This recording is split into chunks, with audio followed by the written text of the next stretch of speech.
Bonjour, bonsoir. Bienvenue sur votre chaîne de prédilection Jésus-Christ, le seul dominateur. Vous suivez à l'heure même une méditation spéciale sur le talent des femmes. Ceux qui écrivent de beaux livres, dans les beaux livres, reprennent sans fin cette belle phrase. Derrière tout homme qui réussit, il y a une femme. Qu'il soit Alexandre le Grand, Mahomet ou Krishna, ils ont tous été élevés sur les genoux d'une femme en apprenant les lettres qui composeront plus tard les titres de leur grandeur. En effet, complément et mérité de l'homme, la femme joue un rôle prépondérant à côté de l'homme le plus fort de la ville. Une femme éduquée est un symbole que tous les rois de la terre cherchent pour en faire sa vraie couronne. Une femme à l'œuvre ressemble à la nature en mouvement, aussi vrai qu'une femme désœuvrée porte l'image d'un cimetière. Le talent d'une femme est une capacité qui lui permet d'exalter sa féminité et de prouver le but de sa création comme aide de l'homme.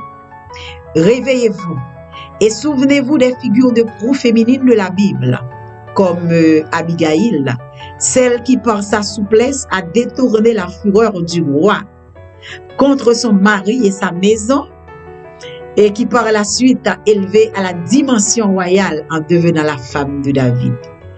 Et pourquoi pas Déborah, qui par son courage a fortifié Gédéon et ses généraux, a entamé guerre avec beaucoup plus de détermination et de conviction, tout en assurant avec beaucoup de talent sa fonction de juge en Israël. Que dire de Jaël, la vaillante femme qui, à l'aide de pieux, donna la mort à Sisera, chef de l'armée de Jabin, qui était en guerre avec Israël. Esther, femme non seulement de courage, mais aussi de finesse. Après avoir obtenu la faveur du roi, elle arriva avec beaucoup de tact à sauver son peuple en créant des occasions favorables à sa requête.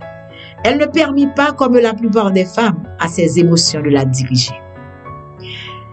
Elle utilisa sa tête comme si son cœur était effrayé à la vue du péril imminent des Juifs et d'elle-même.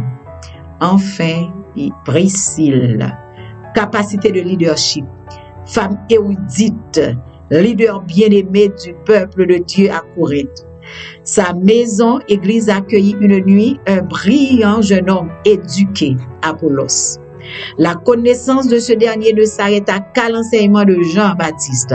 Tendrement, Priscille lui parla du Saint-Esprit qui séjourne dans le cœur des disciples de Christ. Dès ce moment, le jeune homme enseigna l'entière vérité sur Jésus-Christ avec beaucoup de succès. Tertullien parla d'elle en ces termes: la sainte Prisca qui prêcha l'évangile. L'une des plus vieilles catacombes de Rome est nommée en son honneur. Une église porte son nom à Rome, Titulus Sainte Prisca. Les femmes talentueuses sont les plus recherchées du monde. Au dire de Socrate, à la place des mots, elles accouchent des éléments qui complètent les vaillants. La fierté d'une femme ne s'exalte pas dans le simple fait d'être la femme de célèbre, mais dans sa capacité de poser l'action, de poser également l'accent qui complète le géant qui ne peut s'en passer d'elle. Oh, combien sont utiles les talents!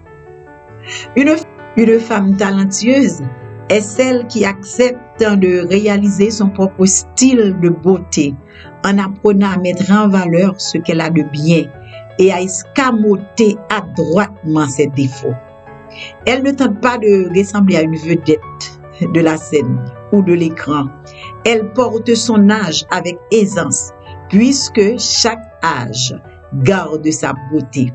Elle n'a jamais désespéré de plaire, sachant que les femmes les mieux aimées ne sont pas toujours les plus physiquement dotées, car leurs parures internes viennent directement de l'Esprit de Dieu.